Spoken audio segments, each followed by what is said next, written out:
Hey y'all, welcome to Camira's Kitchen. If you can't tell already by the accent, I am a born and bred Southern woman, and I am going to teach you how to make the absolute best Southern candied yams on the stove top. Okay, I'm going to share with you every tip, every trick that I use to make people come back and want some more. All right, so I have some pumpkin pie spice, cinnamon, and nutmeg. I'm going to be using orange to bring out the flavor, as well as fresh ginger. Bet you have not used that in your candy yams before. Now the real kicker is that Bacardi. All right, you gonna use that in there and people are going to go wild. They're not gonna know exactly what the flavor is, but it's going to add that taste that they cannot get enough of. Even though we say candy yams in the South, we all know these are sweet potatoes. And yes, I have had the real tuber yam. I lived in Africa for a while, so I had plenty of yam. But growing up, we use these terms pretty much interchangeably. When you go to pick your sweet potato, you want to look for one that has a bright red looking flesh, and the skin should be a little bit on the thinner side. I find that if the skin looks too dry, it's probably old. There is also another way to tell whether or not you're going to have a good yam when you cut into your sweet potato, and I'll show you that in a second. I am going to cut my sweet potato with a really sharp knife, and I'm cutting them into about anywhere between a fourth to a half of an inch pieces. The real thing is that you want to stay relatively consistent with the thickness so that they will cook evenly. I like to stay away from cutting them too thin, or else I find they fall apart during the stovetop method. However, if I am baking them, I tend to cut them a little bit on the thinner side because I don't turn them quite as much. When I get to those thick middle pieces, I'm just going to cut those in half into chips. If you look closely at the cutout of the sweet potato, you will notice that it is not porous. There's not like a white film or anything coming out. If you do not have a good sweet potato, you will often notice that the inside looks spongy. There'll also be what looks like a white little liquid coming out of them sometimes. If you have that situation, honey, go back to the store and get you some more sweet potatoes, because I'm telling you, they are not going to come out the best. I am going to be using a whole stick and a half of unsalted butter. And y'all, my candy yams are an equal opportunity. All right, so we're using the Caucasian and the melanated sugar to get the best flavor. Okay, and then I'm going to mix this together on a medium low heat. I don't want to crank the heat up too much because I don't want to let the sugar melt and caramelize too fast.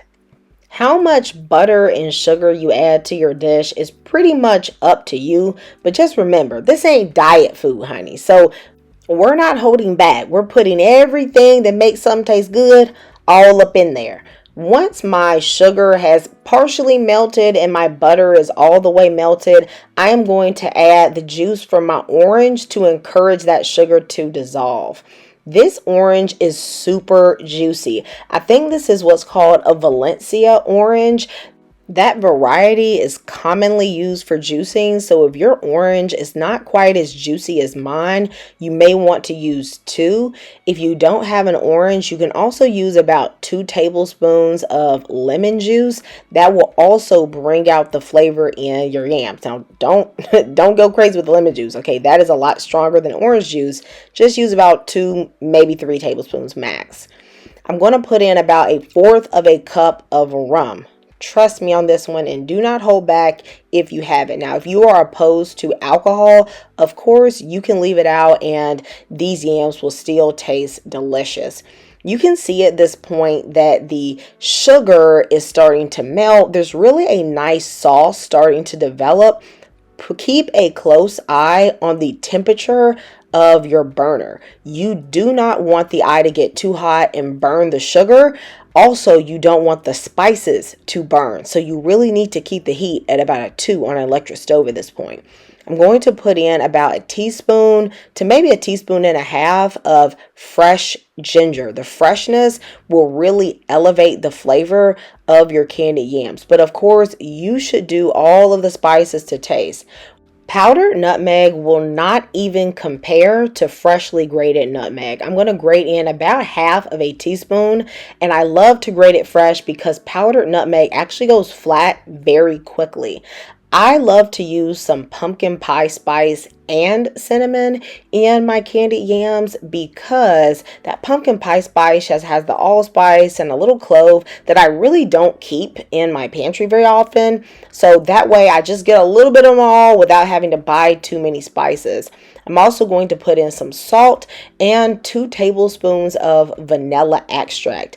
Once I've seen that this is all come together, then I am going to carefully, and baby, I do mean carefully, add in them yams, because if this sauce is good on you, it's gonna be like hot lava.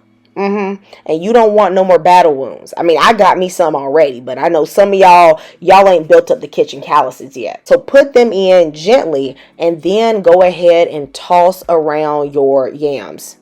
When you are making yams on the stove top, you can pretty much only flip them around up until they are about maybe 3/4 of the way cooked, perhaps a little bit less, because after that, whenever you stir them, they are going to start falling apart. So I covered my yams. I started them out on a medium heat just to get everything bubbling and to get the sweet potatoes to release some of their juices. I cooked them for about 5 minutes. Then I went and turned them again. Whenever I go to turn them, I always want to make sure them big fat kahuna pieces, okay, them big old ones, is on the bottom, because those are the ones that may take a little longer to cook. The smaller pieces can kind of steam a little bit, but you definitely need those big chunks at the bottom if your syrup doesn't go all the way to the top of your candied yams. Whether or not the syrup goes to the top is just going to depend on how big your pot is. In total, I cooked these candied yams for about 30 minutes. If you cut yours thinner than mine, it's going to take about 25. If you decide to do this in the oven, it typically takes them an hour to an hour and a half. So as you can see, this is a lot quicker. And if you have a lot of sides in the oven, then this is something that you can do on the stove top while your other things are cooking. When my yams were 3/4 of the way done, instead of turning them, I just basted them in the sauce to make sure they all were staying moist, because I didn't want any of them to break apart. At the 30-minute mark, I knew mine were ready. I just took a toothpick in there and just tested them. If I can stick the toothpick in and it starts to break a bit when I pull it, that's a good sign, because you want them to be tender. All right. I'm going to take out my yams and put them in the casserole dish that I'll be using to serve these. This is just for presentation because I typically wouldn't serve anything from this pot. And also, y'all, if I clean this pot out, I can make other stuff in it. I want you guys to let me know in the comments whether or not you cook your yams on the stovetop or the oven. I actually have a big preference for the stovetop because it's way faster, but honestly, at the end of the day, they both taste pretty much the same.